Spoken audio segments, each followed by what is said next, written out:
बहुत हार्ड तू लटका के झटका के चलती है भटका के ध्यान मेरा तेरे इस चलने पे मैंने कुछ लिखा है पब्लिक को दे दूंगा ज्ञान तेरा। चलो ठीक है, एक बार को हम लोगों ने इन दोनों को बर्दाश्त कर लिया।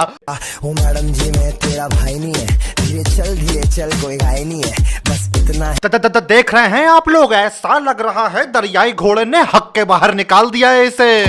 कोई नहीं दिल मेरा बोला कोई नहीं होता है कोई नहीं करेगा मेहनत जो थोड़ी सी आज कल को करेगा तू छोड़े मेरा आज जिसने कभी दिया नहीं साथ मांगेगा साथ। स्वागत है आप सबका। आज हम लोग एक ऐसे शो के बारे में बात करने जा रहे हैं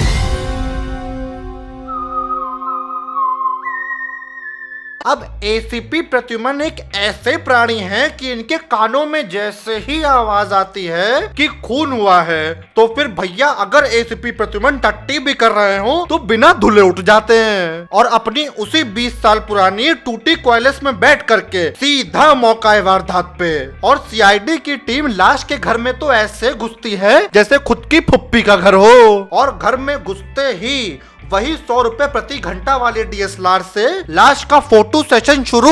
और भैया फोटो भी इतनी ज्यादा खींची जाती है कि मानो बहनचोद लाश से कली मॉडलिंग करवा देंगे। फिर तभी हमारा गरीबों का अजय देवगन बोलता है कि सर इसकी खोपड़ी में तो गोली लगी है, इसका मतलब समझे अभिजीत? नहीं सर, इसका मतलब लाश को गोली मारी गई है।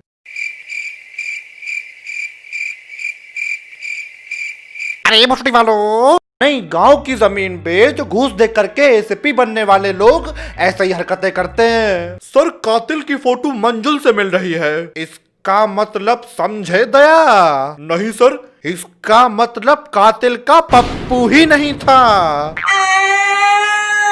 बस यही सुनना बाकी रह गया था।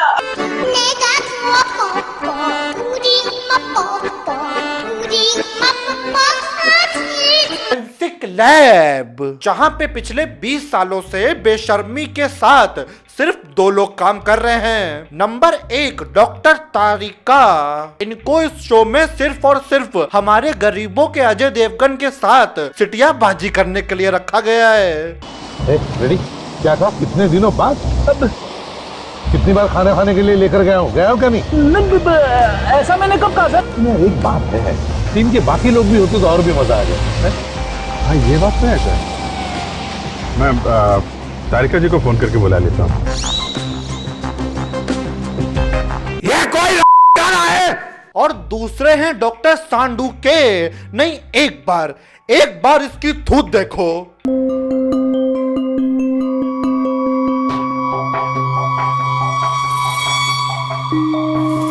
अबे कोई कह देगा इसे इंसान का बच्चा? नहीं, इतने ढीठ लोगों को तो पैदा होते ही आम की पेटी में बंद करके काले पानी में फेंक देना चाहिए। एक बार सर में से गोली निकाल लूं तो बता सकता हूँ। तो गोली निकालने से पता चल जाएगा? ये कहाँ की साइंस है बे? तो गोली निकालने से पता चल जाएगा। वही ठरकी बुड्ढे होते हैं जो कमरे के बाहर खड़े होकर के दरवाजा सूंघ के बता देते हैं कि अंदर कितनी औरतें बैठी हैं। तो गोली निकालने से पता चल जाएगा।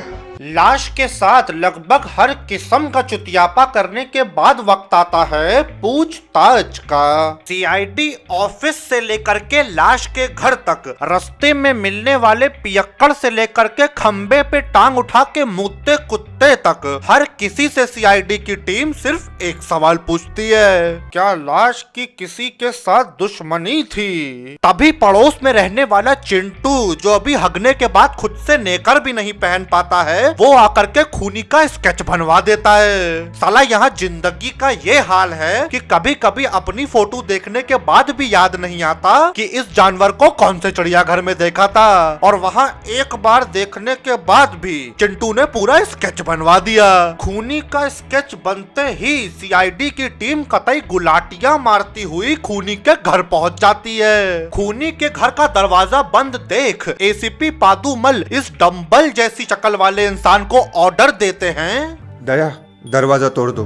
तभी ये खूंखार प्राणी दरवाजे के साथ साथ घर की पूरी दीवार गिरा देता है। और मुजरिम को पकड़ने के लिए सीआईडी की टीम तब एक ऐसा स्टंट करती है जिसको देखने के बाद आप लस्सी में फिनाइल मिला के पी जाएंगे।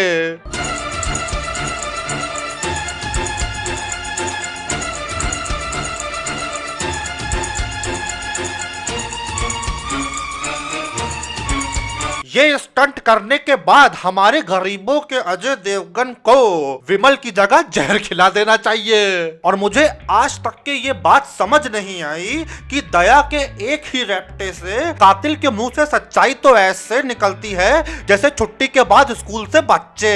और ये जान के आपका शरीर प्राण त्याग देगा कि ये बकचोदी पिछले 20 साल तक चली है। तो आज हम सब मिल करके इस शो के डायरेक्टर से एक सवाल करना चाहते हैं कि इस सज्जन को क्या तकलीफ है भाई, क्या तकलीफ है इनको? लेकिन जो भी कहो यार, बचपन में इस शो को देखने में बड़े मजे आते थे। और अगर आपको इस वीडियो को देख करके भी मजे आए हैं तो यार जल्दी से लाइक मार दो। और अगर इस क्रांति में नए हो तो वो जो लाल वाला बटन है उस पर क्लिक करो, सब्सक्राइब करो हमारे चैनल को। बगल में घंटा बन के आएगा, उस पर भी दबाओ ताकि तुम नोटिफिकेशन पाओ।